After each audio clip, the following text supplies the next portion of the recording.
Hey folks, sorry about that. I don't know what happened there. I'm gonna go for a second go at it, and yeah, if you guys are available, I'm gonna see if anyone joins in, and if no one joins in, then I'm just gonna cut the stream off. But if you guys are around, I know I had a bunch of you in there. We were having a great.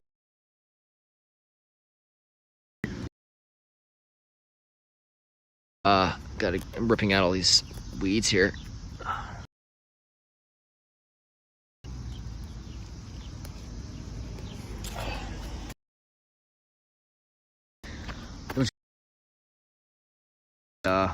Yeah, we're talking about all sorts of things, obviously.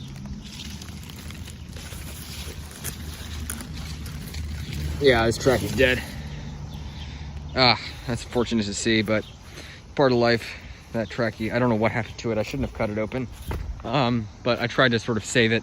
And yeah, I don't know what happened to it. It wasn't the winter. We had a very mild winter. I know it wasn't because my other trackie did fine. But that one, I just sort of, the growth was stopped. Might have been a rot or something. I put it in right before winter, which is never a good idea. You should always plant them in spring, but I was sort of, I wanted to just go ahead and do it. And yeah, I just sort of put it in the ground. Shouldn't have done it, but yeah, I don't know what happened to that trackie. My other one's doing well. So then I've got my Wagnerianus and Tritakeel, which is, those are a prize. Those are awesome. I think I'm gonna take a little walk here. So yeah, if you guys are in there, really sorry about that. It's a rookie mistake. I've done that before, and that's never fun when you know you're. Sorry about that. I didn't mean to do that. Yeah, if you guys are in there, would love to see you guys. And yeah, it was fun. We were having a good time.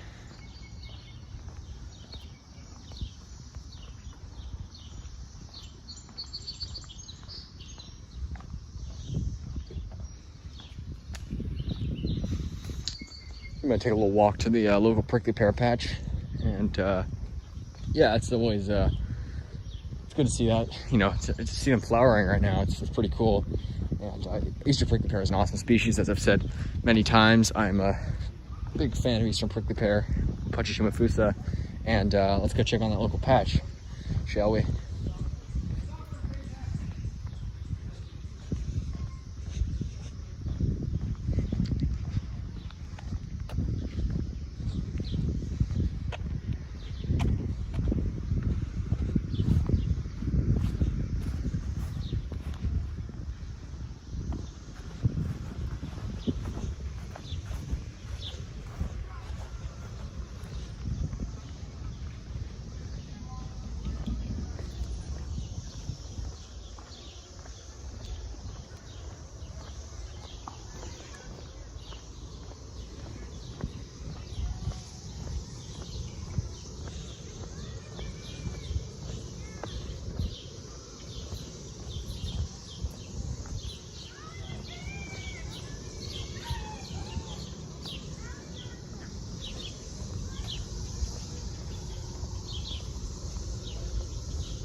Like I don't think it's quite abandoned. I don't know what's happening in this building here, but the educational funding company, I don't know what it does, but this company's been here for a while. You got this like under this parking area for drive-through area under here. I don't know what the business is here, but this interesting sort of residential area, and yeah, interesting to see what they've built these low-rise buildings here.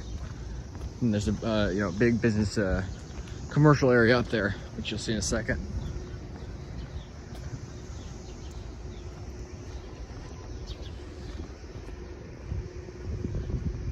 yeah, if you guys are in there, if you guys are around, we'd love to see you in there. And of course, feel free to comment. Let me know how things are going. Let me know what the weather's like. Let me know how your palms and or exotic plants are doing. And yeah, we can talk about anything you guys like. I try to stay clear of politics, because that always gets that can get dicey, you know. So this is not a political channel. This is simply a palms channel, and other stuff too. Obviously, I post tons of random videos, but you know, I try to stay clear of political issues and try to stick to palms and exotic plants for the most part, with occasional random videos. Of course, I posted a random video today about that cicada with only half a body. That thing was crazy. And it's still, I mean, I've seen them with like the rotting part. They start to like get this decaying in the back. I think that's how they die. They start to sort of rot from the back, I guess from lack of nutrition. And then the cicadas sort of rot. But this was not only a rotted cicada, but it had lost its wings. It was like it had literally been cut in half with a knife, like so perfectly, because I think someone took a bite out of it and then left it. But the cicada had like half or a third of its body left, and somehow it was still alive. I don't understand how it works, but it was pretty crazy. Anyways, guys, sorry about that. What I did with that, I ended that live stream by accident. I was just showing you guys that dead trachea of mine. That's always, you know, never a fun thing to show, because but it's part of reality. It wasn't a cold, certainly. Again, obviously, I would tell you guys what it was. I don't know what it was. I mean, my other one did have some damage, granted, but it recovered fine. Well, obviously what killed it, I know what killed it. I cut it open. I should not have done that. I should have just, it had spear pull, I think, but I don't know. We'll I need to maybe I'll get another trachea to sort of fill in the void. I mean, I have 3 trachycarpus palms. Got one of each species, so hopefully at some point I should get a hybrid palm if I have at least one female in there, or one male, for a matter of fact. But yeah.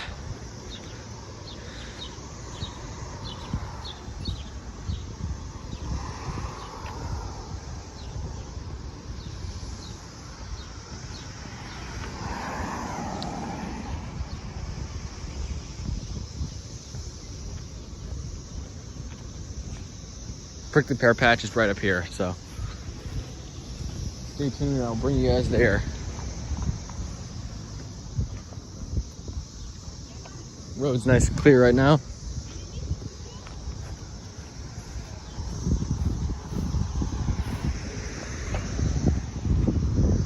It's fun. It's starting to set a little bit. Massachusetts license plate there. Interesting.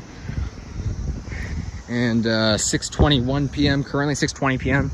currently here in the DC area. And yeah.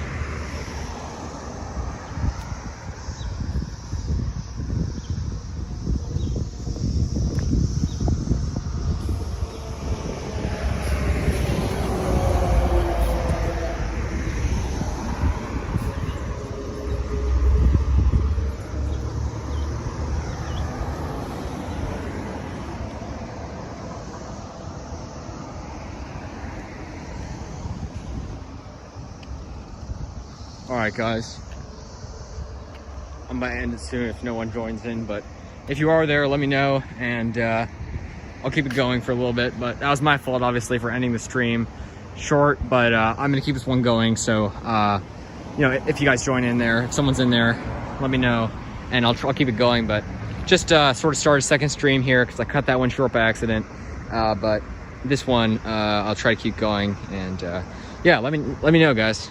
Are you guys there? You guys observing the eastern prickly pear? Great species. Just hit my head. Nice little pine there. Looks like a is that a loblolly? It looks like it. It's a nice species. Whatever it is, it's a gorgeous pine.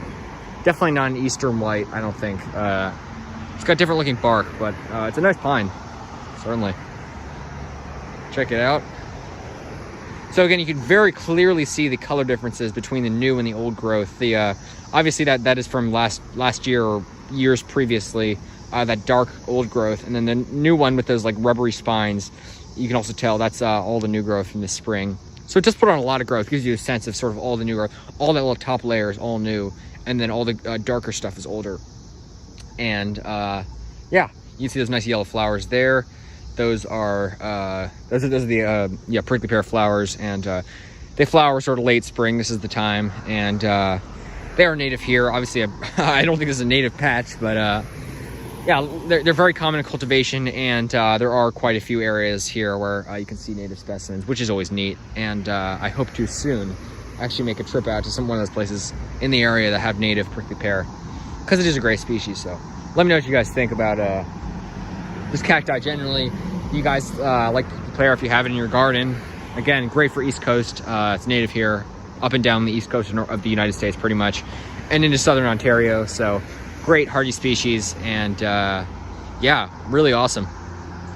Again, I'm sure most people in Ohio, in Indiana, in Maryland, obviously for that matter of fact, know nothing about, you know, they would never imagine that cacti can grow, probably grow there, much less that they're native there, but in fact they are. And that's always something neat, you know, to think about, that there are native cacti here. And I didn't realize that until recently, until not recently, but you know, when I started getting into plants, obviously, I learned that, you know, I saw cacti. I've seen cacti here for a while, and I was always sort of surprised that they could even grow here. This is back when I was a little kid, and then finally I learned, oh, they're native here. Wow, that's crazy. And then I learned, I know it wasn't until pretty recently that I actually found out a lot of the locations where they grow wild. So yeah, really cool, and really awesome species. And you gotta love Eastern prickly pear and Opuntia generally, because it's a great genus. It's one of the largest of the cactus family, and lots of species from across North America. I don't know if there are any Opuntia there are some Opuntia in South America, I think, and Central America, but yeah, complete myth that cacti are desert or dry climate plants. Even a lot of them are native to dry climates, obviously, or semi-arid, but Opuntia humifusa is in no way a dry climate plant. It does sort of display that typically cacti are native to sort of exposed sandy sites, but certainly not dry by any means. This is I mean, if it's native here, DC area is a pretty wet climate. I mean, we get high amounts of rainfall year round, especially in winter when it gets pretty cold. So one hardy species, one tough species, and you can see these beautiful yellow flowers they produce. Here, I'll go sort of show you. You can see all the stamen and everything, all the parts of the flower. I am not a flower expert, but it is one gorgeous flower. You don't need to be a flower expert to know that. And I love the yellow coloration of them. Sorry, it keeps getting blurry for some reason. And you can see all these. So these are completely safe to touch. I mean, you know, these are completely won't hurt you. These are rubbery spines. It's when they lose those rubbery spines that they get these glochids, and you can see them right there. So those are called glochids, and those things right there, those are what hurt. Sorry, right there. Yeah, those little brown patches, that's the stuff that hurts. And those get stuck in my thumb. They got stuck in my hand the other day, actually. When I actually I just planted a pad from here the other day, and that was not exactly fun. So yeah, you got to be careful when you're reaching in there. Again, using gloves is the smartest method. I wish I had done that. But if you grab a new pad like that, again, if it's got those full spines, like, I mean, again, if they got those thin, sharp spines, those are the ones that hurt. These are nice and these are like the rubbery spines. These won't hurt at all. Oh, sorry, I take my word back. There's actually just touched it and it did hurt a bit, but you know, always sort of grab it this way. And yeah, the rubbery spines are just like sort of precursors to the to the spines that'll come later, and those do hurt. And yeah, but they are an interesting species, and they've got these sort of thicker spines when they're new, and then they fall off, or they sort of develop into those other spines. But nice patch, and it's so cool to see it in bloom. That's really awesome, and really love it. Just an awesome cacti all around. So yeah, Opuntia humifusa, there you go.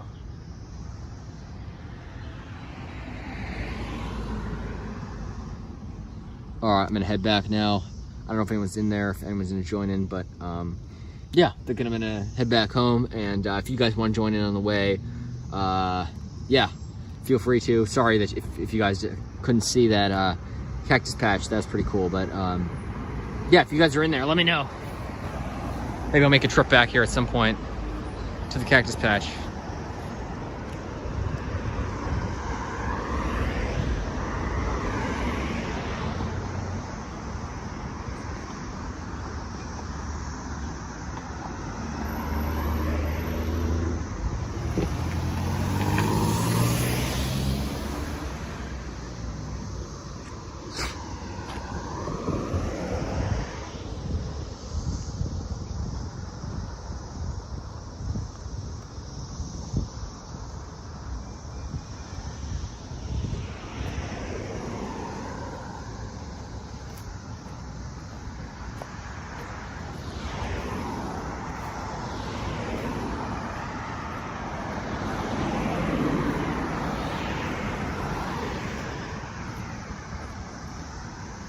yeah, if you guys are in there, let me know. Again, I ended that other stream prematurely. Sorry about that. It's right in the middle of talking, and then I must have clicked it by accident. But if you guys are in there, let me know, and would love to chat with you guys about palms or other stuff if you guys like. Yeah, it's interesting to see, talk to people who love palms, and also a lot of people have other interests. I certainly do myself. I like history, I like flags a lot, and yeah, so it's interesting to see other people's interests. You hear the cicadas there, really loud.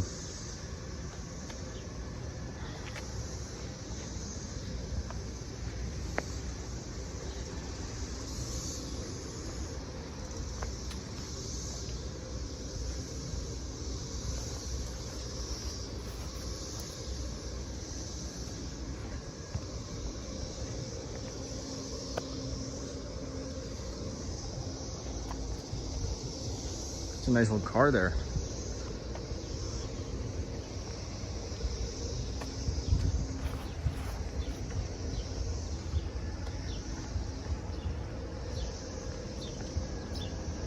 But yeah, if you guys are there, let me know. And yeah, really neat car. Wow, that's something you see every day. I've never seen this here before. I go through here pretty frequently. But it's a nice one. What kind of car is this? Thunderbird. Wow. Ford Thunderbird. Yeah, I mean, I know the classic, 55 Thunderbird, but it must be a later model. I guess that's like the 70s one probably. It's a nice car though.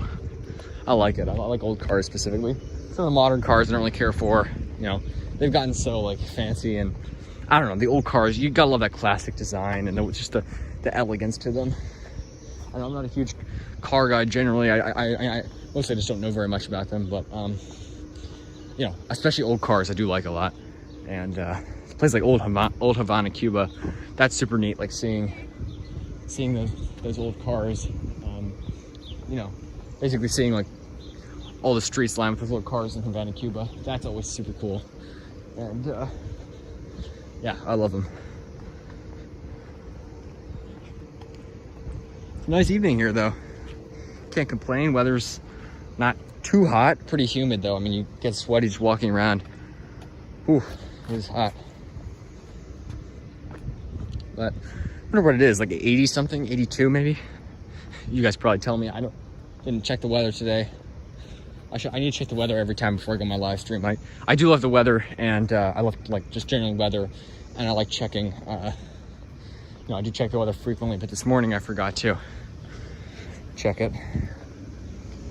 It's amazing how when you go to Southern California, just how consistent the temperatures are there. It's crazy. Really crazy.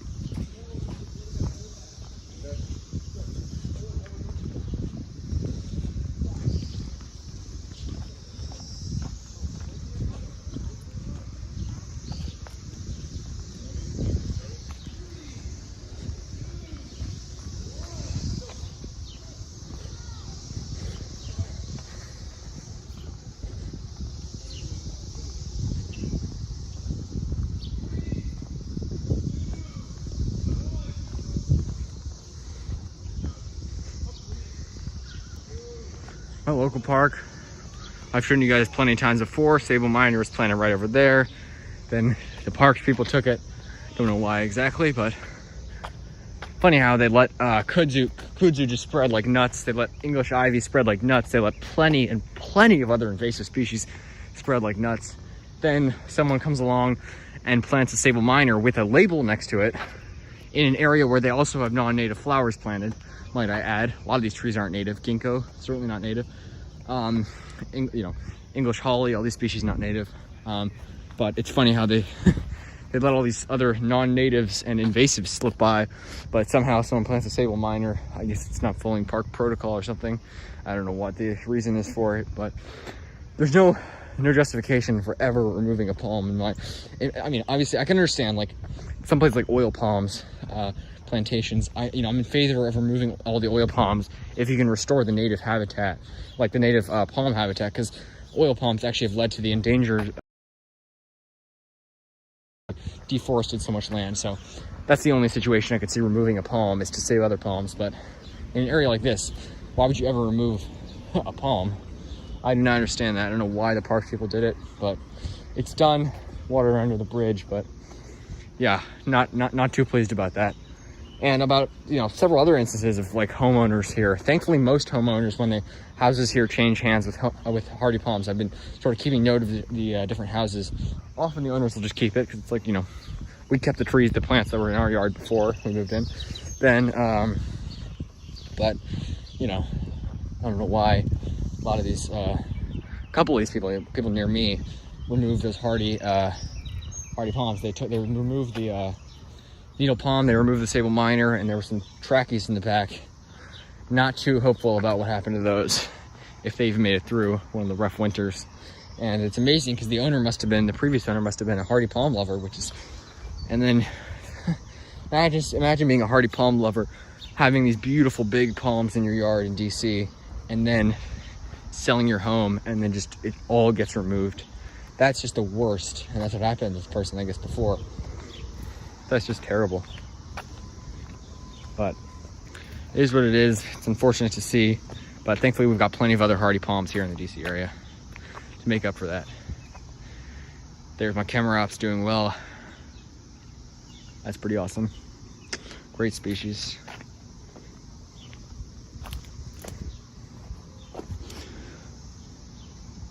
Sago.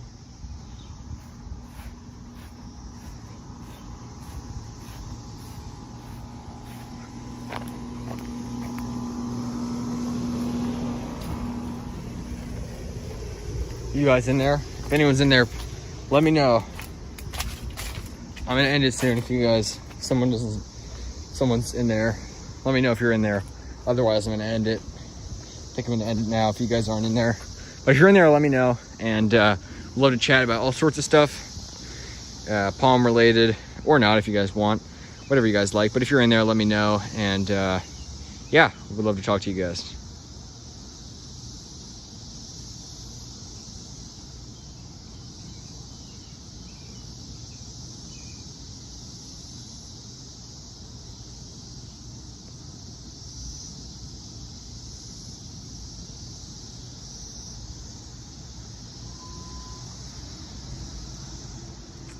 Got my trachea there. Look at that new frond, by the way, gorgeous. And then there's a new spear right there next to it, coming in nicely. That palm made it through the winter just fine here, doing well. Got that beautiful wagyu there.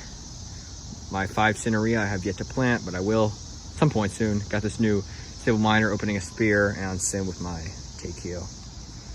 So yeah, that's everything here.